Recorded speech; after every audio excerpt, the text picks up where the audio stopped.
come. Do your part at takemefishing.org.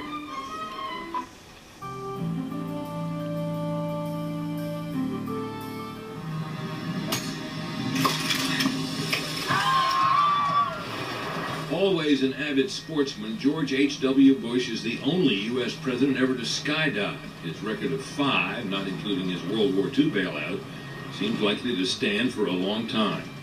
He sees those jumps as missions with messages. Even when he jumps out of an airplane, he makes a cause out of it to help institutions like the MD Anderson Cancer Center.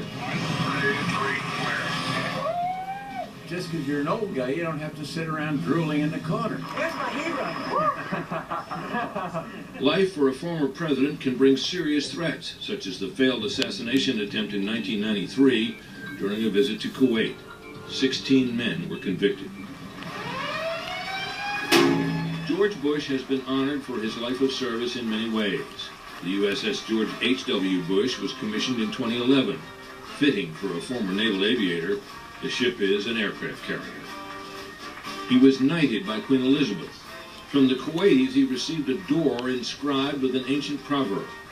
When a man gives you the key to his home, it means you're the best and most valuable friend to him. When a man gives you the door of his home, it means that you are one of his family. This is one of the many exhibits at his presidential library and museum.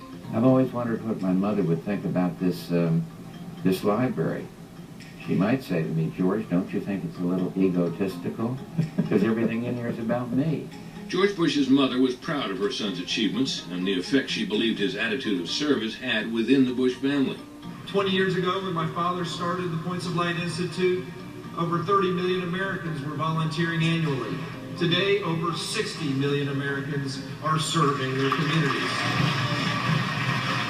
There is evidence Mr. Bush's life has inspired others around the world. In the last 20 years since President Bush started the Points of Light movement, there's been a huge adoption of volunteer service. Points of Life CEO Michelle Nunn and Chairman Neil Bush cite statistics indicating the volunteerism movement is growing. To go from 25 million to 64 million Americans serving in 20 years, just imagine what problems we can solve in America if we get 100 million people volunteering 20 years from now. I think everybody wants to feel that sense of being in touch with something that is bigger than themselves. And the trick is to call upon people to act upon that impulse. My brother Glenn, he lived his life and died in service to other people. A highlight of the conference on volunteering and service was the recognition of Jay Woonick as the Daily Point of Light. To honor his brother's sacrifice on September 11th, Woonick successfully advocated that 9/11 become a national day of service and remembrance. It embraces that spirit of compassion and community service that was so natural and evident immediately after the attacks. Since 1989, thousands of individuals and organizations have been recognized for solving community problems through voluntary service. When Haiti happened, I saw it on the news like everyone else, immediately knew we had to get involved. From corporations that have mobilized their employees and resources to young people helping in smaller ways. I was able to promote a service project to engage more students and to encourage them to stay in school. And through their giving, each has received something more valuable than an award. Personally, what do I get out of it? It's probably the same. I mean, I think I always take away more than I give. I'm not going to solve the world's problems, but I might be part of the solve. Now I've become from taking to giving, and now I have joy in my heart. Let me salute first my friend Chuck Norris. Commend him on being what we call a point of light. Success isn't having a lot of money,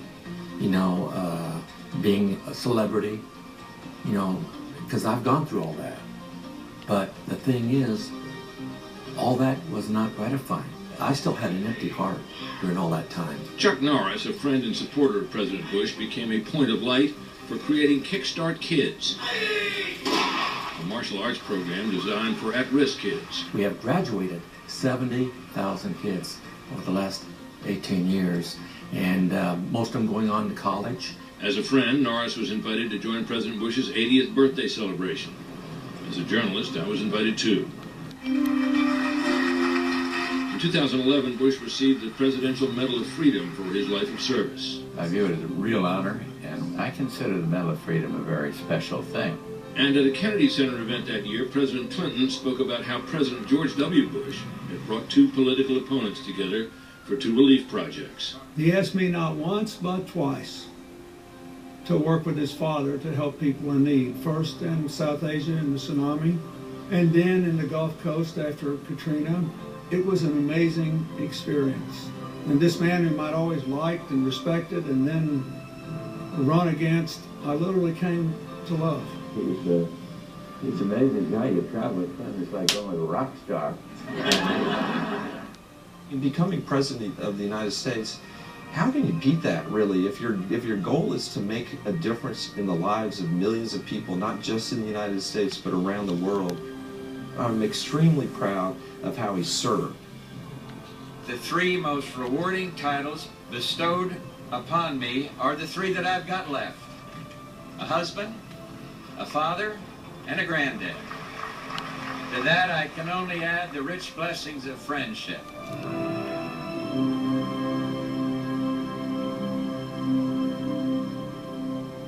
When asked about his life, George Bush has used an expression he learned as a young naval aviator flying off carriers in the Pacific.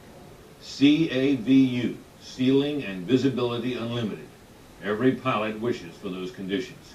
While he faced many storms in both politics and in world affairs, George Bush always believed he could see something new on the horizon to do, something to accomplish. From Washington, I'm Britt Henry.